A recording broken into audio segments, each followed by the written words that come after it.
Bueno, hola, buenas tardes. Voy a presentar a tres personas y me voy a autopresentar porque yo tenía que venir a disertar también. Les voy a pedir, por favor, que si no pudimos cumplir estrictamente con el horario, que generalmente pasa porque nos van sacando, yo tengo que estar en la Comisión de Salud, de Ciencia y Técnica, que si no llego no hay quórum y no se puede tratar el Plan Nacional de Salud en el Congreso. Así que voy a exponer primero, brevemente, porque acá hay muy destacadísimas personalidades, y si luego me tengo que retirar un poquito antes, me voy porque tengo que cumplir sí o sí con ese compromiso. Tenemos con nosotros a Isabel Duré, magíster en Salud Pública de la UBA, investigadora y consultora internacional en temas de recursos humanos en salud, exdirectora nacional de Capital Humano y Salud Ocupacional, Ministerio de Salud de la República Argentina. La ponencia es ¿qué equipos para el sistema de salud? Segundo, el doctor Francisco Campos, profesor titular de la Facultad de Medicina de la Universidad Federal de Minas Gerais, especialista de Fiocruz, ex subsecretario asesor senior de la Universidad Abierta del Sistema Único del SUS, de Brasil. Ponencia, o papel das una SUS no fortalecimiento do programa Mais Médicos. Más o menos pronuncié bien. Eu falo un poco de portugués, mas... doctor Portuñol sería. Doctor Emiliano López, médico clínico, especialista en gestión pública y educación médica, director nacional de Talento Humano y Conocimiento, Ministerio de Salud de la Nación Argentina, responsable de la planificación de talento humano en salud desde la pandemia hasta la actualidad. Yo solamente digo, tenemos una realidad que hace tiempo comenzó a manifestarse fuertemente en cuanto al rol, al protagonismo, a la participación, al interés de aquellas personas que forman o intentan formar parte de un sistema sanitario, trabajando dentro de lo que es cualquiera de las formas de un sistema de salud, ¿no? Es decir, de las estructuras de un sistema sanitario. Los llamábamos otrora recursos humanos, ahora nos está gustando más llamarlos fuerza laboral en salud. No nos gusta el término algunos capital humano, pero bueno, más o menos nos referimos siempre a lo mismo, ¿no? No, digo porque uno por ahí habla fuerza laboral en salud y todavía algunos no entienden exactamente de qué estamos hablando, pero bueno, es de eso. Son los que trabajan en el sistema de salud. Y observamos desde hace mucho tiempo determinado tipo de problemas muy importantes, algunos de los cuales tienen escala mundial. El año 2015 hicimos en el Centro Cultural Kirchner un encuentro hemisférico por el tema de los problemas que detectábamos con los trabajadores de la salud en todo el mundo, y nos sorprendimos porque realmente había patrones comunes en muchísimos casos con muchísimos países. Como, por ejemplo, en las zonas urbanas, en las zonas suburbanas o alejadas de las ciudades, no había interés en quedarse, en radicarse, había una fuerte tendencia a la migración hacia las grandes ciudades, por ejemplo, era un factor común. Otro factor común era la disputa de profesionales entre regiones de un mismo país, entre municipios de un mismo país, entre provincias de un mismo país y entre regiones de un mismo, en este caso el hemisferio, y con el mundo. En el mundo sucedía esto también.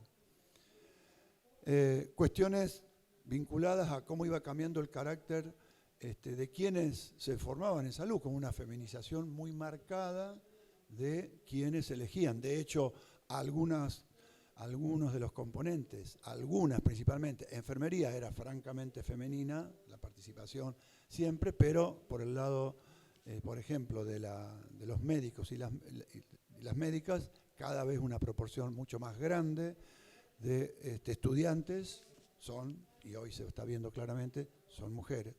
Entonces, había una serie de problemas que se manifestaban en el mundo y que iban de la mano de una carencia marcada de determinadas especialidades sobre todo, una carencia muy fuerte de determinadas especialidades y de determinadas incumbencias dentro de la salud.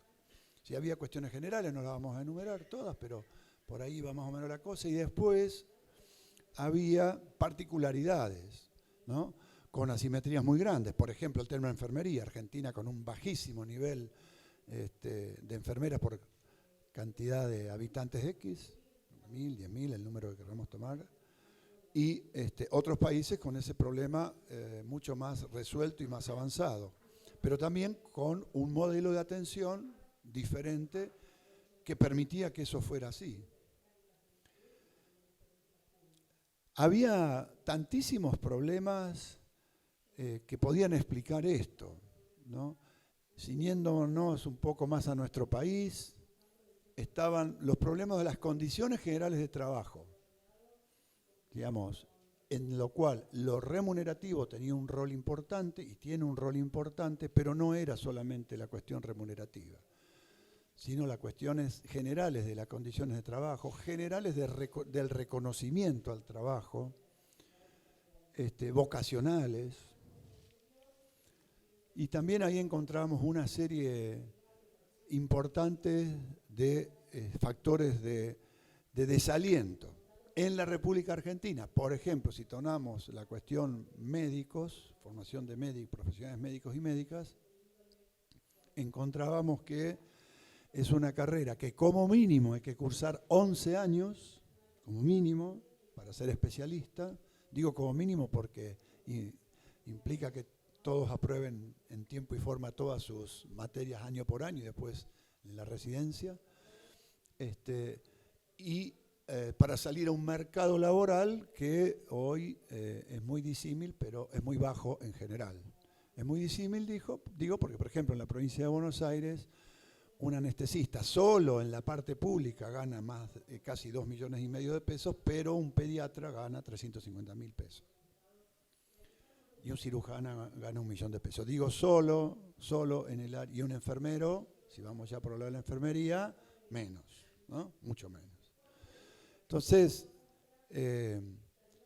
empezamos a tejer, y acá está Isabel Duré, que seguramente va a explicar con mucho más propiedad y en forma técnicamente más fina todo este proceso, pero que tiene que ver con cómo fuimos perdiendo posibilidad hoy de tener un recurso humano, una fuerza laboral en salud, de acuerdo a las necesidades de salud pública. Hoy, si nosotros en la Argentina quisiéramos tener equipos de cabecera para todos los argentinos y todas las argentinas, como fue el proyecto que presentamos en el año 2015, que Nación financiara los equipos de cabecera, que incluían a médico, enfermero, trabajadora social, psicólogo y promotor de salud. Si quisiéramos hacer eso, necesitaríamos aproximadamente 30.000 médicos generalistas, necesitaríamos 30.000 enfermeras con orientación a enfermería comunitaria. No los tenemos. Con lo cual, si uno se propusiera establecer un sistema de salud fuertemente anclado en el primer nivel de atención, necesitaríamos pensar una estrategia de formación en servicio, algo parecido, pero superador a lo que tuvimos con el programa de médicos comunitarios o equipos comunitarios que se llamó después. Entonces, digamos, hay que replantear todo eso porque uno imagina esto, bueno, imagínense, formar 30.000 médicos generalistas, de acá a 11 años empezamos ¿no? Entonces hay que pensar estrategias de cómo podríamos hacer, si se diera que podemos reconvertir nuestro sistema de salud hacia un sistema fuertemente avanzado en una línea de cuidados, y esa línea de cuidados, en un concepto de cuidados, y eso básicamente enancado en un primer nivel de atención fuerte, resolutivo, etcétera, etcétera, tendríamos problema que Brasil tuvo cuando tuvo que apelar a los médicos de otros países para poder precisamente hacer el programa Más Médicos, porque no hay. Entonces, digo, hay problemas que tienen que ver con que por qué está siendo cada vez menos atractivo estudiar y formarse en las ciencias de la salud, en cualquier tipo, sobre todo en algunas áreas y dentro de algunas áreas, en algunas especializaciones, y por qué no. Y ahí hay que empezar a trabajar con el grado, el posgrado, con las universidades. No es una tarea únicamente de los ministerios, ni de programación de un ministerio. Tiene que incluir múltiples actores. Para terminar y no ocupar mucho tiempo, creo que Isabel también va a contar todo eso, nosotros en la provincia de Buenos Aires, dramáticamente, hoy tenemos las residencias de pediatría, no un 28, ¿no? De oferta de lo que ofrecimos, un 28. Sí, de cada 100 cargos de residencia de pediatría que ofertamos, 28 se cubrieron. Hace no tantos años había mucha más demanda que la oferta. Bueno, hoy son 28.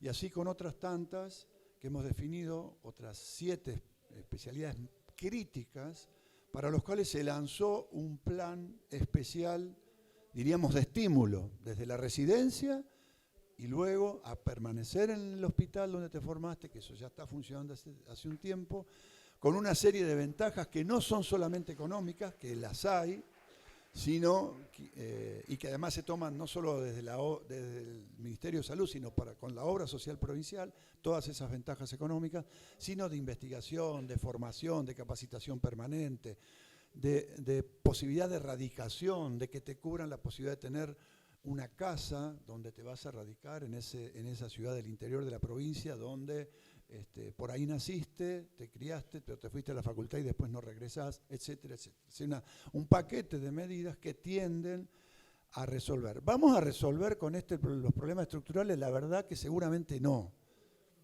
Seguramente no. Porque los problemas estructurales deben tener en el fondo y en la explicación hasta cuestiones filosóficas, de vida, de cosas, de qué queremos los seres humanos, de cuáles son nuestras motivaciones, de por qué antes nos motivaba ser médicos, enfermeros, enfermeras, trabajadores sociales, psicólogos, y hoy, por lo menos en algunas de estas incumbencias, ya no pasa eso. Y por ahí nos vamos hacia otras ramas de la ciencia, la tecnología, de la informática, que son más, bueno, por ahí la discusión seguramente va a tener que profundizarse cada vez más, pero tomar algunas medidas, por lo menos de coyuntura, que empiecen a paliar la situación. Para terminar, una de esas medidas de coyuntura las tomamos ahora, y fue que los médicos que hacen guardia, las médicas que hacen guardia, los trabajadores de la salud que hacen guardia, que no paguen impuestos en ese concepto a las ganancias. La verdad que es una ley que uno hace con un cierto sinsabor, porque está bueno que los que trabajan en la salud y hacen guardias, pero la verdad es que lo necesitas hacer y es por un parche, porque la verdad que no tenemos las guardias para cubrir. Hoy no podríamos atender las guardias de bronquiolitis si tuviéramos el sistema anterior, porque la gente que hace guardia no la cobraría muchísimo menos. Entonces, la verdad que ¿quién va a hacer algo para no cobrar? Por ese lado, una cuestión puntual, emergente, la resuelve. Pero sabemos que si nosotros queremos formar un sistema fuertemente bancado en el primer nivel de atención, la atención primaria de la salud, y estamos dando un mensaje que no es el mejor. Estamos dando un mensaje que el que hace guardia hospitalaria no va a pagar impuestos y el resto sí. Por eso vamos a insistir con otras leyes que amplíen y que nadie pague, en todo caso, impuesto a las ganancias. Pero quiero decir con esto que cuando no trabajás con un proyecto estratégico global, muchas veces hay que meter parches porque la realidad te lo exige, porque si no directamente no tenés guardia y los chicos se te mueren en la guardia, pero arreglar ese tema te produce otros desbalances, ¿no? Así que bueno, estamos intentando también legislar un paquete que sea mucho más integrador y que piense en ese tan afamado y famoso Sistema Nacional Integrado de Salud. Bueno, muchas gracias, yo acá termino, le paso la palabra a Isabel. ¿Se escucha? Bueno, yo me voy a parar. Voy a venir cerca de la presentación. Esto del cambio de la vida virtual a la presencial tiene algunos problemas, y es que en realidad antes veíamos mucho mejor. Desde la virtualidad vemos las presentaciones, con la presencialidad me doy cuenta de que no están así. Primero, agradecer la invitación a los organizadores Agradecerle a María Taboada especialmente, que me vino a buscar y a hablarme de que esta mesa surgió en un encuentro, un preencuentro en la región del NOA, una querida región de este país, que siempre trabajó mucho y muy junto al tema de fuerza de trabajo en salud. Y bueno, celebrar que estamos acá todos juntos discutiendo salud pública, porque en general las discusiones venían también fragmentadas, discutíamos por un lado determinantes sociales, discutíamos todo por separado. Entonces, estar en un ámbito en donde podamos discutir salud pública me parece una maravilla. ¿Cómo pasó? Epa. ¿Me pasa? ¿A la derecha? ¿Ahí? Ahí está. Bueno, yo me pregunté mucho qué decir, porque digo, con esta mesa era como complicado, o sea, estaba Daniel, Chico, a quien conozco desde hace muchos años, y hemos compartido grandes debates en el UNASUR, Emiliano, que nos va a hablar de todos los temas nacionales, porque él es el director. Entonces, y también porque estoy ante un auditorio experto, entonces dije, bueno, voy a empezar con lo que empiezo siempre, que es con hacer algunas consideraciones sobre el campo de los recursos humanos de salud, pero no quiero detenerme acá. Simplemente remarcar que todos sabemos que es un campo que está compuesto por dos grandes subsectores y que es un campo de relaciones. Entonces, que inevitablemente cualquier intervención que se produzca en una de sus áreas, cualquier parte de su estructura, va a afectar a las restantes. Lo que suceda, a ver si logro, ay no, ahí pasé. Lo que suceda en los espacios de trabajo, en un sistema fragmentado, va a determinar la posibilidad de que haya un multiempleo. La organización de los servicios va a determinar elecciones formativas, como bien está hablando Daniel. Entonces, esto como para colocarlo, porque va a tener que ver con el resto de las cosas que quiero presentarles. Estamos en un momento en donde los recursos humanos están en la agenda. Igual la sala está bastante vacía, les voy a decir, porque digo, siempre a mí me he ido a los congresos y me he encontrado con que éramos pocos los que nos dedicábamos a este tema. Pero bueno, hoy el tema está en la agenda, no solamente en la agenda nacional, en la agenda internacional. Hay especialidades que en distintos países están notándose su falta. Tenemos aquí las protestas por remuneraciones, las profesionales que dejan la carrera. En Estados Unidos se está hablando de la gran resignación, profesionales que abandonan el trabajo. Entonces estamos colocados en la agenda, pero esto no quiere decir que no sean temas que no existieran desde antes. La pandemia lamentablemente nos puso en la agenda, estamos en la agenda de los académicos, de la gestión, de la prensa, pero los problemas son problemas que ya se veían desde antes.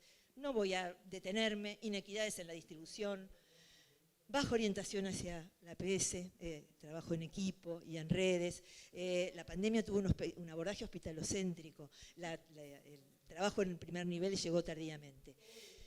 Precariedad en las condiciones de trabajo, me pasé la mañana escuchando, estuvimos hablando temas de multiempleo, y insuficiencias en la perspectiva de género, que también tiene que ver con las condiciones de trabajo, cuando una fuerza laboral femenina. De paso digo, cuando uno organiza un congreso como la cola del baño de mujeres era enorme, en cambio la de los hombres estaba vacío. Hasta en eso tenemos temas con la perspectiva de género. ¿Qué sabemos respecto de la tasa de profesionales en nuestro país? Sabemos que está en niveles absolutamente adecuados si lo comparamos con estándares internacionales y también a nivel regional. No tenemos grandes, o sea, lo ven ahí, es la violeta, y yo estoy con problemas para saber cuál es el que señala.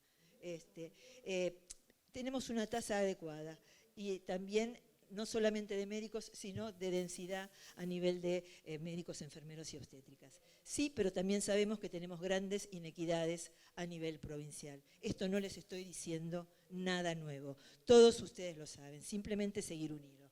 Ahora, la fuerza de trabajo de hoy es producto de decisiones tomadas hace 10 años. Y acá tenemos un problema, Daniel, porque vos y yo estábamos en el gobierno en ese momento, o más.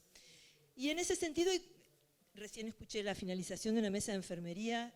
La verdad es que en enfermería los últimos 10, 12 años han sido realmente excepcionales. Hemos tenido un crecimiento de la cantidad y la profesionalización. ¿Alcanza, no alcanza? Probablemente necesitemos mucho más todavía. Pero hubo una política que partió de trabajar regulatoriamente, de generar un consenso, y hay un consenso social respecto de la importancia de la enfermería que terminó con la ley de formación de enfermería. Nos pasa lo mismo, tenemos el mismo consenso respecto de todas las profesiones y de todas las especialidades. Daniel acaba de contar que en el año 2015 estuvimos en el CCK, yo no lo podía creer, era nuevo, presentando un estudio que realizó la Escuela de Salud Pública de Andalucía sobre la línea de base de profesionales médicos en la Argentina y de las especialidades. Es un estudio sumamente interesante. En ese momento recién teníamos los primeros datos registrales. Año 2013 habíamos logrado tener un registro de los profesionales médicos y había comenzado el de enfermería. Parece quiero decirles, eso para nosotros era un montón. Y se pudo realizar ese estudio que dio una serie de resultados muy interesantes que tienen vigencia hoy. El primero fue que nos dijeron que si no había intervenciones y todo continuaba como estábamos, la tasa de profesionales médicos iba a descender. ¿Qué estamos viendo hoy? Ahí ustedes tienen a la izquierda los egresados, en donde se ve que hay un estancamiento y un descenso progresivo. Obviamente, ahí están mirando 2020, pero digo, aun cuando sumemos 2020 y 2021, no llegamos a 5.000 egresados por año. La buena noticia, ¿cuál es? Que sí se tomaron medidas, que sí se abrió el ingreso, y entonces en 2015 ha habido un ingreso que esperamos de sus egresos a partir de este año. Aquí quiero colocar un tema. La carrera de medicina, además de ser larga, es una carrera que no permite trabajar. Es difícil trabajar y estudiar. Entonces, en situaciones y contextos económicos, como el que estamos transitando en este momento, realmente aquellos que están estudiando merecen un apoyo, porque si no vamos a seguir teniendo siempre profesionales que pertenecen a sectores con capacidad económica que tienen aspiraciones y que difícilmente logremos que se inserten en las áreas que nosotros queremos. ¿Qué más nos dijo este estudio? Este estudio trabajó sobre especialidades. Acá yo quiero traer algo sobre la especialidad de terapia intensiva. En ese momento apareció que la tasa que había, o sea, en principio, la pirámide que ustedes ven a la izquierda es la pirámide de los terapistas intensivos. Es una pirámide envejecida y masculinizada, ¿sí? La tasa en ese momento es una tasa adecuada. Digo, de hecho, si lo miramos a niveles internacionales, la tasa de terapistas que tenemos no es una tasa que sea inadecuada. Pero sí, por este envejecimiento, es una profesión que si siguen las condiciones va a la baja. Y eso eran las proyecciones, son las proyecciones que ustedes ven a la derecha. La brecha se va a agrandar más. Yo creo que, hay un par de cosas. Durante la pandemia apareció que la terapia intensiva era la gran vedette, ¿sí? Y apareció en un momento en donde nosotros veníamos discutiendo para la terapia intensiva cuál era su rol. Por eso yo quise que esta presentación se llamara ¿Qué equipos para qué servicios? ¿Cuál iba a ser el rol de la terapia intensiva? Estábamos pensando en procesos de final de la vida domiciliarios, en los cuidados paliativos, en que no fuera la terapia intensiva el lugar a donde se terminara la vida. Y estábamos en esas discusiones hasta que llegó la pandemia. Y bueno, ahí empezamos a hablar de los déficits con una tasa adecuada, en una especialidad normalizada. Digo, yo quiero colocar esto porque si no parece que tuviéramos déficit de todo. Tenemos que pensar a futuro qué vamos a hacer con esta especialidad. Pero yo voy a pensar a pasado. Resulta que cuando yo egresé de la carrera de medicina, no quiero decirles cuándo, ni me lo van a preguntar, supongo, era una especialidad que recién aparecía, salvaba vidas. Los que me conocen saben que a mí me mueve la adrenalina. Entonces yo quería ser terapista intensiva. Entonces me dirigí al servicio que estaba en el hospital en donde yo me había formado y dije, yo quiero hacer esta especialidad. En ese momento no había tantas residencias. Me dijeron no. ¿Por qué? ¿Por qué? Porque era mujer, sí, por supuesto. En ese momento éramos un 20% las mujeres médicas. Entonces me dijeron que no porque era mujer. Y así se fue consolidando la especialidad. La especialidad se fue consolidando en un proceso de trabajo pensado por hombres y para hombres. Y ahora la mayoría de las egresadas son mujeres. ¿Y qué dicen? No, yo ese proceso de trabajo no lo quiero. Y otro punto que también quiero colocar acá. Las mujeres cuando se insertan en especialidades como terapia intensiva, como cirugía, se insertan bajo los códigos de práctica de los hombres. Entonces cuando hablamos de cuestiones de género, no tenemos que hablar solamente del cuidado, de la reproducción, del acceso a los cargos, de igual remuneración. Tenemos que hablar cómo la sensibilidad femenina tiene lugar en los procesos de práctica. Y esto no lo estamos discutiendo. Y entonces quiero colocarlo porque me parece que hace a uno de los temas que tiene que ver con las especialidades. La otra especialidad de la cual quería hablar y que en ese momento también discutimos, y que era una especialidad joven, era la especialidad de medicina de familia. Pero claro, acá teníamos un tema, la tasa era muy baja, 14 cada 100.000 habitantes, cuando en España era de 80 cada 100.000 habitantes. Entonces aquí nos dijeron, bueno, cuidado de hacer proyecciones sobre la escasez. Y acá es donde nosotros empezamos a plantearnos y a decir, bueno, ¿pero por qué? ¿Sí? ¿Qué tiene que ver la organización de los servicios en todo esto? ¿Qué jerarquía ha alcanzado la atención primaria? ¿Cómo estamos pensando la atención primaria? ¿La estamos pensando desde las diferencias que hay en el ejercicio de esta especialidad o de la atención primaria en ámbitos urbanos y rurales? Las diferencias son enormes. A veces pensamos muy centralmente cuando pensamos en los equipos de atención primaria. Y un equipo que está solo, que no tiene acompañamiento, que no tiene una red, difícilmente pueda sostenerse. Entonces, aquí era otro de los temas que aparecían. Yo quiero volver a la pandemia. ¿Por qué? Porque la pandemia, en términos de implementación de políticas de recursos humanos, nos mostró que había cosas que esas que creíamos que no se podían hacer, que sí se pudieron hacer, ¿sí? Esto es parte de un estudio que se hizo desde el OPS, en donde se levantaron las distintas acciones de política. Entonces, ¿qué sucedió? Se pudieron estimar brechas a corto plazo. Afortunadamente tenemos información. A nivel de toda la región ha aumentado la información. La pandemia ha sido una gran ayuda en esto. Entonces, sabemos más y podemos pensar en cómo movilizar recursos. Regulaciones. Antes de decir, no, bueno, no, esto lo tiene que hacer el médico, esto lo tiene que hacer la enfermera, esto lo digo, esas andariveles, como le digo yo, disciplinares, que no admiten que hay bordes que son un poquito más difusos y que puede haber tareas compartidas. Se pudo ver una coordinación entre los distintos niveles de gobierno y los sectores públicos y privados, ¿sí? Hay que pensarlo con todos. Y por supuesto, rápidamente se organizaron dispositivos de capacitación para actualizar las competencias y realizar esa movilización. Entonces, yo me pregunto, ¿solo durante la pandemia tenemos urgencias sanitarias? ¿Solo durante la pandemia podemos movilizar esta serie de recursos? ¿Podemos pensar en tener regulaciones más progresivas? Y acá, bueno, María me pidió propuestas, me dijo María. Yo no quiero, o sea, he colocado una serie de consideraciones que tienen que ver con las responsabilidades nacionales, asumo que Emiliano va a trabajar sobre ello, pero decidí que me quería focalizar un poco en algunas propuestas para el nivel local. La realidad es que nosotros podemos tener líneas de redes, orientaciones de cómo organizar, pero hay un nivel de planificación que tiene que ser desde el nivel local y que tiene que ver con la capacidad resolutiva. Y que si me preguntan, voy un poquito más finito, es localidad por localidad, es ciudad por ciudad. ¿Qué es lo que puede resolver un equipo en el primer nivel de atención? Nos llenamos la boca y repetimos el mantra de que el 80% de los problemas de salud se resuelven en el primer nivel de atención. ¿Es cierto? No, no es cierto. Digo, la realidad es que tenemos que plantearnos qué se puede resolver con los equipos en que están y lo tenemos que plantear con los equipos. Y esto tiene que ser un diálogo, ¿sí? Un diálogo entre el equipo local y un diálogo entre la red. ¿Sí? Y en ese diálogo tiene que estar claro que si no hay una posibilidad de contar con una derivación oportuna o no hay otro profesional del otro lado de la cámara de la telemedicina, no vamos a poder resolverlo. Entonces tiene que ser desde la más absoluta realidad y sinceramiento, y yo creo que eso se puede discutir y que debe discutirse a nivel local. El otro tema es los equipos. Digo, hay profesiones que quieren participar más, que quieren ampliar sus incumbencias.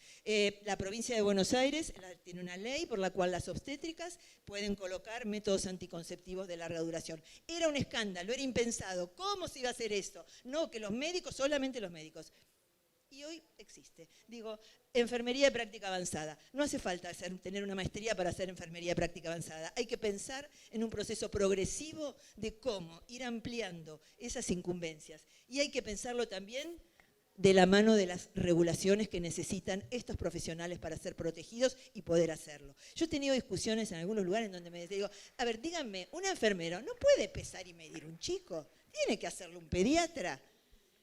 Bueno, es capacitación, es formación y reconocimiento de las competencias. Entonces, creo que, bueno, la mesa va a seguir hablando de eso, instalar procesos de educación permanente y actualización de competencias, para dos cosas, para mantener los servicios y para las posibles emergencias. Nosotros sabemos, ¿sí?, que vamos a enfrentarnos a próximas crisis.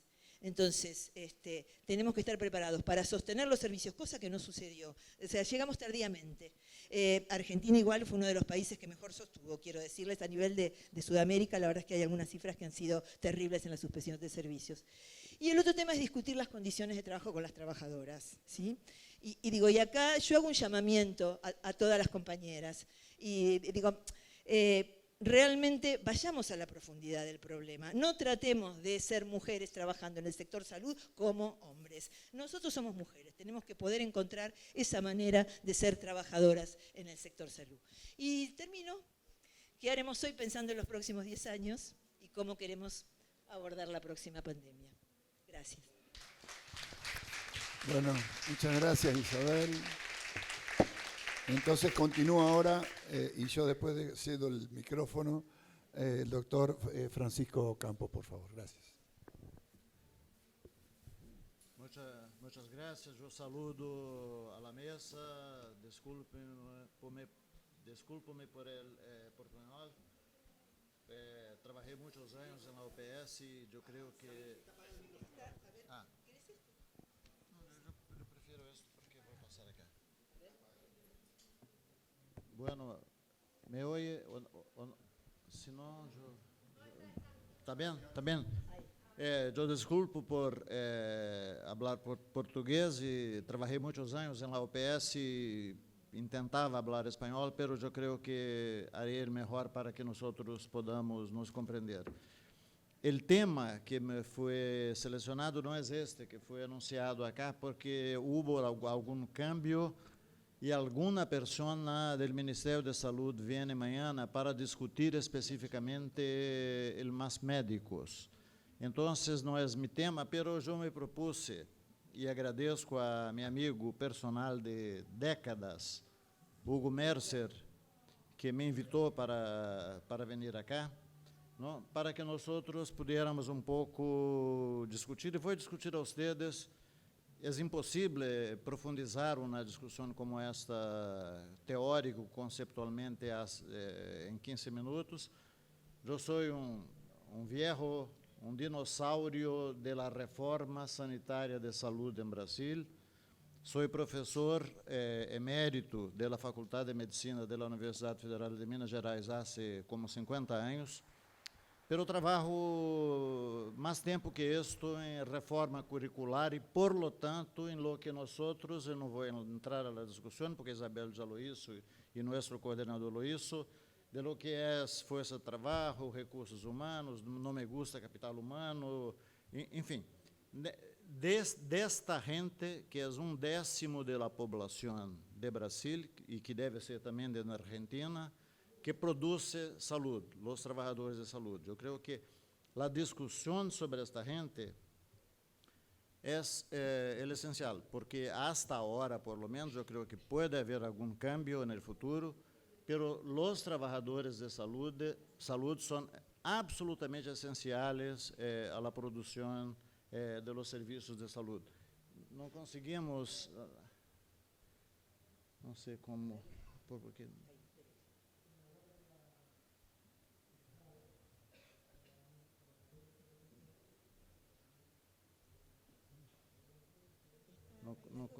yo no sé dónde, sí, aquí está otro cuadro acá. Sí. Bueno, entonces, como les dije, son reflexiones de una persona que está a 50 años en esto, ¿no?, y que últimamente he estado a cargo de la Universidad Abierta del Sistema Único de Salud, que es un proyecto de educación permanente de los trabajadores de salud de Brasil, que en este momento tenemos 7 millones de trabajadores matriculados.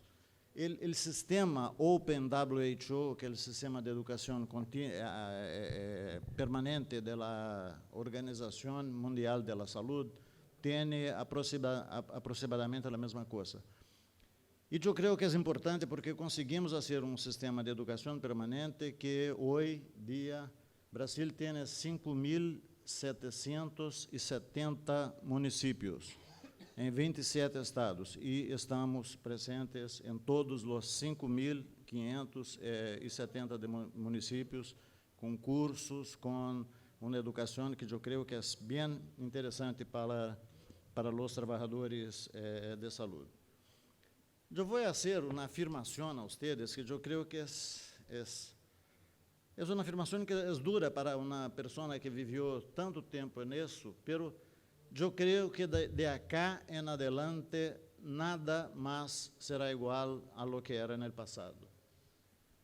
Eu creio que a questão do equipamento de dependência, né, a debilitação das relações personais de confiança, né, a incorporação do machine learning em los processos de trabalho, harão com que nós trabalhemos de aqui em adelante com algo completamente distinto de aquele que nós hacíamos no passado.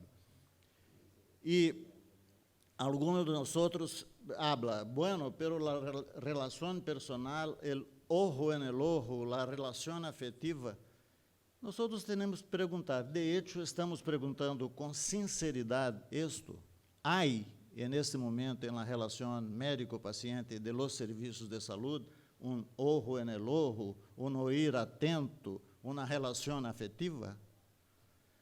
Esses dias, dos meus maestros em Brasil me cediu texto de Eric Topol que disse que nesse momento o chat GPT incluso tem uma relação de empatia melhor do que os trabalhadores de saúde. Ou seja, isso vai cambiar radicalmente o processo que nós entendemos e não será a mesma coisa discutirmos isso daqui a 10, 15 anos. E onde esta gente está aprendendo hoje é uma coisa que nós temos que pensar. E eu diria a vocês, haria então 2 reflexões básicas para que nesses 15 minutos pueda levantar 2 questões que são, a meu juízo, muito marcantes. A relação que nós temos de profissionais que vão actuar no século XXI, sendo formados em escolas do século XX, com professores do século XX e em escolas do século XIX, é isso que nós temos. Ou seja, há completo desencontro entre lo que são os profissionais, os professores e as escolas. Eu, durante algum tempo, eu me dediquei a ver uma dessas séries populares que havia muito a questão de como é o modelo de formação. E eu creio que a formação do Meister em la Ciudadela, que é deste, como se chama esse seriado que foi todos os outros vimos nos últimos 5 anos, eu creio que é um modelo onde se aparta a pessoa para que aprenda exclusivamente na escola, onde há uma grande biblioteca, onde a gente aprenda. Isso não vai ser o que vai passar no futuro. Quando eu comecei a ensinar medicina, nós discutíamos muito a importância do currículo principal e o currículo paralelo. Hoje dia, algum de nós pode decidir o que é o currículo principal e o currículo paralelo. A meu juízo, o paralelo se transformou em alguma coisa muito mais importante, mais vigente, mais que especificamente o que se ensina na escola. Estou dizendo de um país que tem muitas. O Brasil é hoje o país que tem mais escolas médicas no mundo. Semana passada eram 391 escolas médicas. Entonces, yo creo que en el tiempo de MOOCs, de Massive Online Operation, de acesso aberto, toda la gente aprende en todos los lugares. Y yo creo que ese es el primer riesgo que voy a poner acá. Nosotros tenemos el riesgo de que todo el aparato que nosotros construimos, de escuelas médicas, de escuelas de enfermería, de escuelas de nutrición, sean solamente mecanismos cartoriales de reconocimiento de título. Solo para esse podem servir, porque incluso toda a discussão que há em Brasil hoje especificamente, não sei acá na Argentina, sobre a questão de pré-grados hechos à distância. Não é uma, quizás, das discussões mais importantes que ocorra em Brasil hoje em dia. Então, eu haria é uma provocação mesmo. Ou seja, o indivíduo em Brasil, o crescimento da educação privada foi muito maior que o da pública em los últimos anos. Vale $500,000 que é o que paga uma pessoa para ter um título médico, para ter uma estampilla. Eu dizia, que estampilla cara?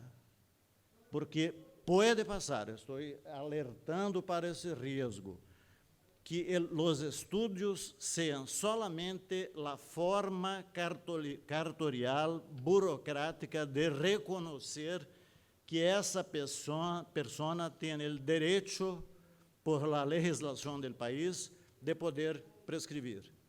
Ou seja, se esse é o caso, com todo o desenvolvimento que as escolas, que a educação que se oferece por todos os meios, não? Se uno vai a Harvard, se uno vai a Khan University, se uno vai... Consigue o que nós não conseguimos em nosso tempo de pré-grado, ter formalmente algum tipo de conteúdo muito facilmente. Então, eu creio que alertar para esse risco, para que nós tenhamos escolas vigentes e que sejam aquelas que, de fato, de hecho, ensinam a gente, eu creio que é a primeira advertência que eu hago do alto desses 50 anos de haver sofrido no campo da construção do sistema de saúde de Brasil. E diria, no segundo ponto que vou fazer hoje dia, na gestão de personal de saúde. Não?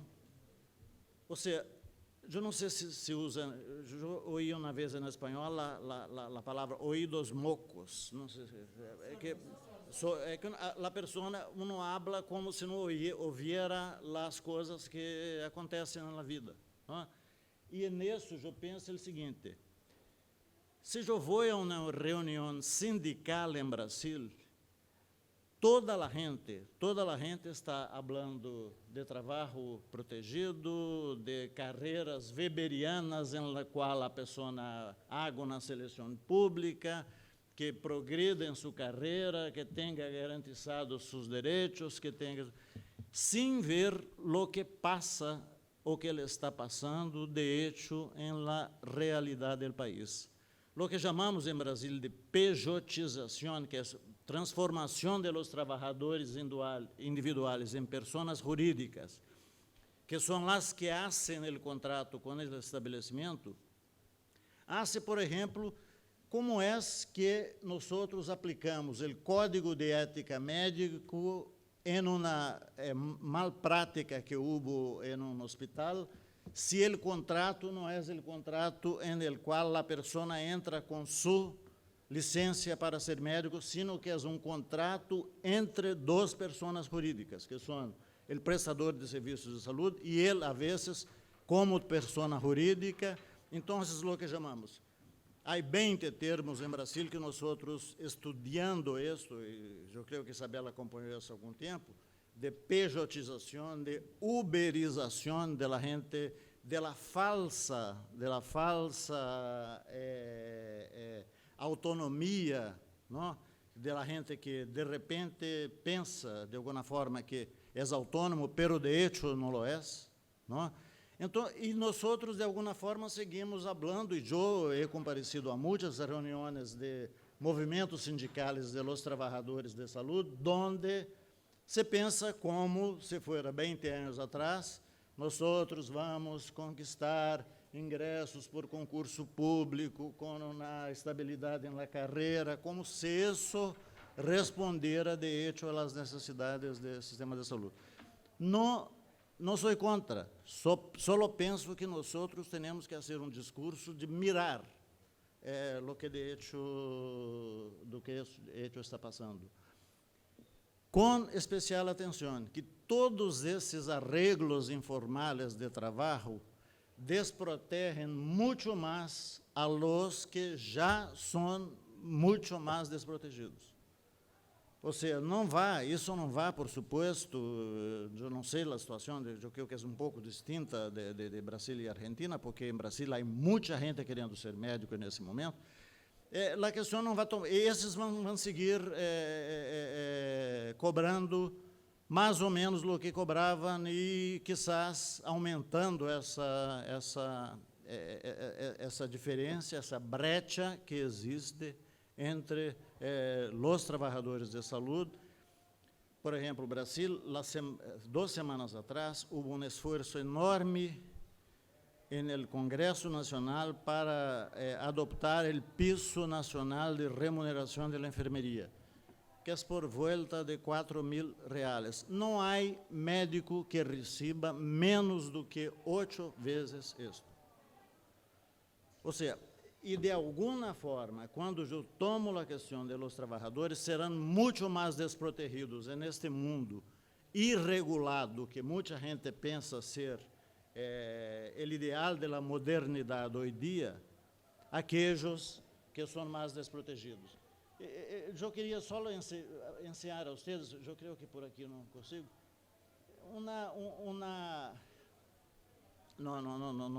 não será possível acá, mas eu hablo a vocês. Havia, de los principais periódicos do Brasil, há 2 semanas atrás, que os municípios do interior de Amazonas, para contratar um médico, estavam pagando ao médico R$136.000, que são 6,5 milhões de pesos argentinos, que são $30.000 ao mês, porque o alcalde da cidade tem, por um sistema descentralizado, que prestar serviço de saúde àquela gente, e não consegue médicos que trabalhem por menos, estou dizendo, do interior de Amazonas, não estou dizendo que isso. Mas nas cidades, se eu tomo cidades como São Paulo, Rio de Janeiro, eu não tenho como fijar o médico em los sítios mais desprotegidos, as favelas que chamamos em Brasil, as áreas de Villas Miséria, que eu consiga fijar uma pessoa por menos de 30.000, 40.000 médicos reais por mês, os enfermeiros 3. Não? Então, eu creio que finalizo um pouco por aqui, dizendo-lhes a vocês, não? Que eu não tenho conselhos a dar, mas o que eu miro acá, no título desse congresso, é que buscam a construção de mais equidade na Argentina. Nós outros não vamos chegar à equidade com essa situação se nós não enfrentamos as realidades sem ser de ouvidos sordos a todo o que está passando. Não vai haver escola médica como houve no passado, não vai haver trabalho médico ou trabalho em saúde weberianamente organizado, e nós outros, se não enfrentamos este quadro, não teremos saúde de aqui em adelante. Gracias. Bueno, muy rápido. Yo me despido, pero lo dejo a Emiliano López, tengo que ir al Congreso. Muchas gracias por haberme dado la oportunidad. Sigue Emiliano y rápido porque acá el tiempo es tirano. Muchas gracias. Bueno, hola. Me dijeron que me quedan 3 minutos, es una eternidad, quédense tranquilos, tranquilas. Como decía un profesor mío, en 2 minutos opera un colon, así que... Pero bueno, no, yo concretamente tengo una presentación que no la voy a, ni la voy a abrir, pero sí quiero comentarles qué hicimos. Digo, como funcionario público tenemos la responsabilidad de, además de tratar de entender los problemas, accionar, planificación, dicen los teóricos de la planificación. Yo digo, concretamente nosotros ahora en este momento nos encontramos armando un plan nacional de talento humano, un plan maestro. No podemos salir del laberinto de Ariadna sin un hilo, ¿no? Digo, no hay un plan nacional maestro en la Argentina de talento humano, de recursos humanos, donde se plasmen los problemas y se marquen ciertas soluciones, un camino, ¿no? Pero no algo normativo, prescriptivo, formalismo, ¿no? Como uno ve en los cuadros internacionales, sino un lugar de consenso, de diálogo, un documento de comunicación. Entonces digo, eso es lo primero que yo les quiero contar.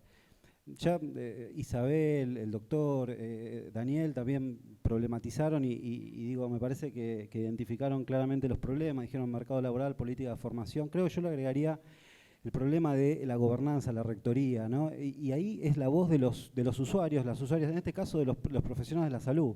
¿Cuánto le dimos voz a ellos y a ellas para que nos digan cuáles son los problemas que tienen? Queremos saberlos, pero así como creímos saberlos, así estamos y así nos va. O sea, tenemos que tener nuevas categorías de análisis para resolver los problemas que creemos que lo sabemos y somos diagnosticadores crónicos. Ese es el reto de la planificación. Digo, hay otras herramientas. Hoy no se está hablando de planificación basado en tasas. Las tasas tienen un sesgo y un engaño. No es lo mismo 1 cada 1000 de una persona agotada, cansada, mal remunerada, desconectada, que 1 por 1000 de una persona motivada, entusiasmada, fresca, que va a trabajar contenta y bien remunerada. Entonces digo, tenemos que hacernos otras preguntas. Hay herramientas, hay experiencia, como decía Isabel, la pandemia nos enseñó que esto del largo plazo es medio un mito. Nosotros podemos romper ahora estructuras, podemos cambiar reglamentos, etcétera, para que las cosas se modifiquen. Concretamente, tres acciones que vamos a plantear en el Plan Nacional, que esperemos tenerlo este año.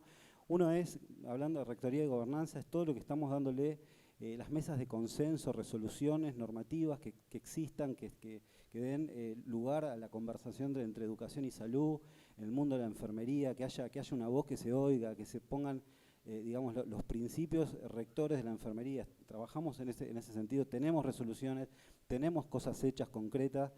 Nos juntamos en el foro de facultades una vez por mes, el último año, nos juntamos los residentes una vez por mes el último año. Entonces esas son cosas concretas de gobernanza. Política de formación, sacamos una resolución que permite dialogar el grado con el posgrado. Esto de que, como decían hace un rato, que formar un médico, primero hay que preguntarnos, digo médico, cuando digo médico, digo médico, médica, ¿no? Pero digo, esto que decimos que el médico resuelve los problemas. La pregunta es, ¿necesitamos un médico en ciertos lugares? ¿Necesitamos resolver problemas? Yo necesito hacer diagnóstico de disminución de la agudeza visual y de cataratas. ¿Necesito un oftalmólogo o necesito esa competencia? Bueno, animémonos a romper los muros de las incumbencias y las disciplinas. Ahí hay un statu quo, ¿no? Digo, nosotros nos tenemos que meter con estas cuestiones. Pero ese es el gobierno y para eso tenemos que lograr los consensos y escuchar a los colectivos disidentes que nos digan, vayan contra esas cuestiones. Entonces digo, en política de formación, resoluciones concretas nos están haciendo trabajar y amalgamar los programas de formación con los de residencia. Y políticas laborales es lo más difícil. Nadie quiere hablar del talento humano, de recursos humanos, porque hay que hablar del salario, ¿no? Digo, que hablar del salario, entonces todo no. Y terminamos en tecnicismo que nadie entiende. No, hay que hablar del salario. Hay que hablar del salario. Residente es un trabajador y ahí se caen 20 contratos de instituciones privadas. O sea, es un trabajador, no es una beca. Entonces tenemos 3 leyes, una que todavía no habíamos llegado a la luna, la del ejercicio profesional, 1967, la otra es de 1995, un modelo paradigmático del neoliberalismo, la educación superior, y la otra residencia la firmó Videla. Entonces digo, también tenemos que ir contra esas normativas que encorsetan, y que es un engaño que las normativas están ahí, están escritas. No, les aseguro que yo veo contratos de residentes de ámbito privado, todas hacen referencia a que son becarios y a la ley de 1979. Digo, nosotros presentamos un proyecto de ley, digo, para no quedarnos en la cuestión teórica verborrágica. Presentamos un proyecto de ley, se está discutiendo, ya se discutió en el Senado, esperemos que se discute en diputados, lástima que el doctor no podía contarnos a dónde estaba la ley, se tuvo que ir. Y después animarnos a redistribuir el dinero. Digo, ustedes saben cuánto es el gasto, el PBI en salud en Argentina, bueno, igual que en Alemania, 10%.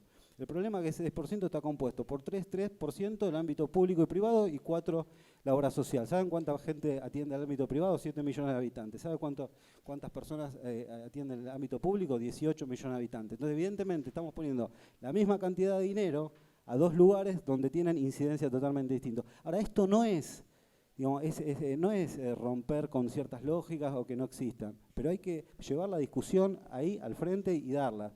Como cuando hablamos de telemedicina, que todavía era una intelequia la telemedicina, decían, no, pues es deshumanizante. Vino la pandemia y le dijo, miren, acá esto es sencillo.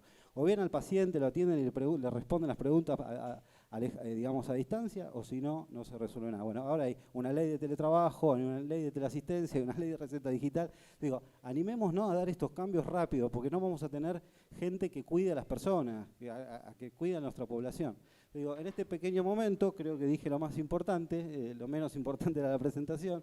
Quizás de la presentación lo único que me gustaría mostrarles es el impacto federal. Saben que Mario Testa decía que planificar era desencadenar procesos y gobernarlos. A mí es la definición más linda de planificación, desencadenar procesos y gobernarlos. Quiero mostrarles, si es que lo encuentro, a ver, hacemos un poquito calidad, ya está, ya. ¿Cuánto llevo? ¿Me quedan 30 segundos? No. Ah, esperen, hay otra opción. Acá, no entra ahí. Metas, debate, bueno. Acá, talento humano, no me voy a dar por vencido. Ya estamos. No, ya está todo controlado. Bueno, pueden mirar esta slide que es fantástica y ya los dejamos. Miren, estos son los procesos que desencadenamos a nivel país. Estos son los procesos por ponerlo en la agenda, por hablar en el COFESA y generar un comité de talento humano. O sea, en COFESA siempre se hablaba reactivamente de la falta de residentes. Ahora hay un comité de 13 provincias que tienen que juntarse sí o sí cada 3 meses, generar actas y decir qué estamos haciendo y qué vamos haciendo. Todo eso que ven ustedes son acciones concretas que se desencadenaron después de que el Estado toma el rol rector y lo pone en agenda el tema del talento humano en salud, ¿no? Digo, un buen ejemplo es el que hablaba Daniel Goyán. Provincia de Buenos Aires cambia un reglamento, genera políticas de incentivos, especialidades, digamos, críticas. Veremos si eso es lo resuelve, pero por lo menos hubo acciones. Bueno, gente, la verdad es un tema que me apasiona, pero no solo eso en lo personal, sino como Estado hemos hecho muchas cosas y bueno, el poco tiempo me obliga a no poder contarle con detalle muchas de ellas. Muchas gracias.